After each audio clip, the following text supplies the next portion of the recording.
మొన్నటి దాకా పగబట్టినట్లు కొట్టిన ఎండదేవుడు ఉన్నట్టుండి ఎందుకో సెలవు తీసుకుండు. జనాలు కూడా సూరన్న దయచేసి జర్రంత అగుడు తగ్గించవే పుణ్యం ఉంటది అని కోరుడుతోని జర్రంత కాదు పురాగా తగ్గిస్తున్న పొర్రి అన్నట్లే మొగులు సాటుకు పోయి దాసుకుండు. మరి ఎవరిలో ఒకరు డ్యూటీ చేయాలి కాబట్టి ఎండదేవుడిని సాటుకు పెట్టి వానదేవుడు కొలువుకెక్కిండు. అది కూడా వానాకాలం రాకుండానే.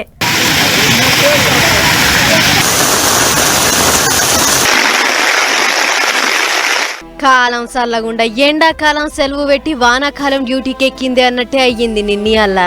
నిజానికైతే ఈ పాటికి ఎండలు చేయబట్టి ఒక్కళ్ళు కూడా బయటికి వెళ్ళేది లేకుండే. అసొంటిది 2 తెలుగు రాష్ట్రాలు వాన శినుకులలా తడుచుకుంటా హాయిగా నిమ్మలపడుతున్నాయి. నైరుతి ఋతుపవనాలు రోహిణి కార్తెలనే సొచ్చుడుతోని ఎర్రటి ఎండలు కొట్టే యాళ్లలా గాలి వానలు జోరు చూపిస్తున్నాయి. సిద్దిపేట జిల్లా గజ్వేల్ దిక్కు ఓ పెద్ద చెట్టు గాలికి అమాంతం కూలి దాని కింద పెట్టిన కార్ల మీద పడ్డది. ముచ్చటెరికైన అధికారులు ఊరికొచ్చి చెట్టు మండలు కొట్టేసి పక్కకు జరిపే పని పెట్టుకుర్రు. ఇదే జిల్లాలో అమ్ముకోనీకే మార్కెట్ కు తీసుకొచ్చిన వడ్లు వానకు గంగపాలైనాయి. వడ్లు తీసుకొచ్చి నెలగా వస్తుంది. ఇదివరదాకా ఈ టెంకల వచ్చినోళ్లే లేరని రైతులు మస్తు గరమైతుర్రు. వాన నీళ్లకు పురాగా నానిపోయి మొలకొచ్చిన వడ్లను చూపించుకుంటా గింత అద్రగనం అయితే మేం ఎట్లా బతకాలే అన్నట్లు కోపానికి వస్తుర్రు. ఇగటు మహబూబాబాద్ జిల్లా గాంధీపురంలో కూడా వానలు జయంగా రైతుల బతుకు గోసనే ఉంది. ఎట్టకాలం వానలు జయంగా కాలాలన్నీ మడుగులైనాయి. మోకాల్లోతు నీళ్లు నిండినాయి.